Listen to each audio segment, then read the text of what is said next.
Hi guys, welcome to Vibrant Vibes. நான் உங்கள் சரடி இன்னைக்கு சிறகடிக்க ஆசை சீரியல் எபிசோடில் நினச்சிட்டு பார்க்கலாமா? எடுத்தோடனே பாரும் சிவனையும் தான் காமிப்பாங்க.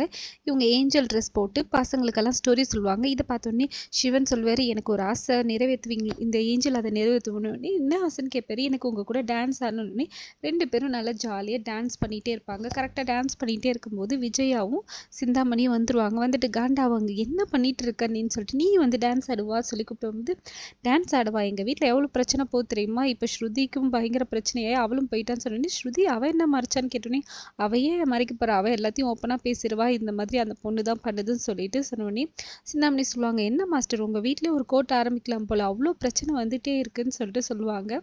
சரி சொல்லிட்டு இங்கே வந்து உடனே சொல்லுவாங்க, பூக்காரி வேற பூ கடை ஆரம்பிக்கிறா, அதுக்கு வேற கூப்பிட்ருக்காங்க, எப்படியும் ஸ்ருதி வருவா, அப்போ தான் பேசணும்னு சொல்லிட்டு சொல்லுவாங்க.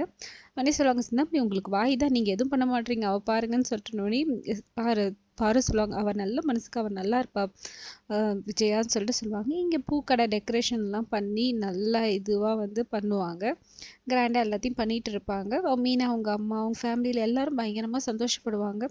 விஜய் அதை பார்க்க உடனே பூக்கடை தானே, இதுக்கு இவ்வளோ பில்டப்புன்ற மாதிரி பார்ப்பாங்க. உடனே சீதா வந்து அவங்க கிட்ட சண்டை போட போகும்போது அவங்க அம்மா வந்து வேணாம் எதுவும் பேசாத சொல்லிட்டு சொல்லிடுவாங்க.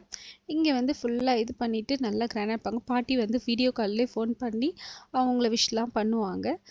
எல்லாரும் வந்து பாராட்டுவாங்க. சிவா பார்வதி அவங்களும் வந்து விஷ் பண்ணுவாங்க. ஸ்ருதி வந்து வீடியோ கால் பண்ணுவாள். வீடியோ கால் பண்ணி மீனா இந்த மாதிரி என்னால் வர முடியாத சுச்சுவேஷனில் மாற்றிக்கிட்டே இன்றைக்கி ஃபுட் இன்ஸ்பெக்ஷனுக்கு வராங்க, அதனால் என்னால் வர முடியாது சொல்லிட்டு வீடியோ காலில் விஷ் பண்ணுவாள். உடனே விஜயா வந்து வாங்கி, ஸ்ருதி நான் உனக்காக தான்மா நான் இங்கே வந்தேனே, இல்லைன்னா நான் ஏன் வரப்போகிறேன், இதுன்னா நகை கடையாக திறக்கிறாங்க இங்கே வரதுக்கு, உனக்காக தான் நான் வந்தாமான்னு சொன்னோடனே ஸ்ருதியை திட்டுவா, ஆண்டி இந்த மாதிரிலாம் பேசாதீங்க, வந்துருக்கிற இடத்துல ப்ளஸ் பண்ணுங்க, அவங்கள இந்த மாதிரியெல்லாம் இன்சல்ட் பண்ணாதீங்கன்னு சொல்லிட்டு திட்டுவா.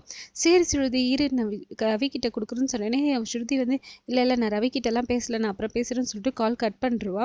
இதை பார்த்தோன்னே ரவி அப்செட் ஆனோடனே முத்து மீனா வந்து விட்ரா, எங்கே நம்ம பழக்கத்தில் தானே, எங்கே போயிட போகுது, நீ எதுவும் ஃபீல் பண்ணாதான்னு சொல்லிட்டு சமாதானப்படுத்துருவாங்க. அப்புறம் காரில் வர்றதை பார்த்தோன்னே சத்யா கேட்பான், அக்கா நீ யாராவது சீஃப் கெஸ்ட் இன்வைட் பண்ணியான்னு சொல்லிட்டு எல்லாரும் ஆச்சரியமாக பார்த்துட்டே இருக்கும்போது கரெக்டாக ரோஹிணி வந்து இறங்குவா. ரோஹிணி வந்து இறங்கினோடனே எல்லாருக்கும் ஒன்றும் புரியாது, இவன் ஏன் இங்கே வந்திருக்கா சொல்லிட்டு மீனா கேட்பா, நீ ஏன் இங்கே வந்திருக்குன்னு சொல்லிட்டு கரெக்டாக அப்போ பார்த்து மேனேஜரும் வருவார். மேனேஜர் வந்தோடனே இவர் தான் மேனேஜர் சொல்லிட்டு மேனேஜர் வந்து விஷ் பண்ணுவார்.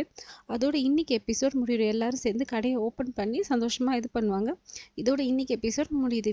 ரோஹிணி ஏன் இங்கே வந்திருக்கா அதெல்லாமே நாளைக்கு எபிசோடில் பார்க்கலாம். இந்த வீடியோ மறக்காமல் லைக் பண்ணுங்கள், சப்ஸ்கிரைப் பண்ணுங்கள். தேங்க்யூ.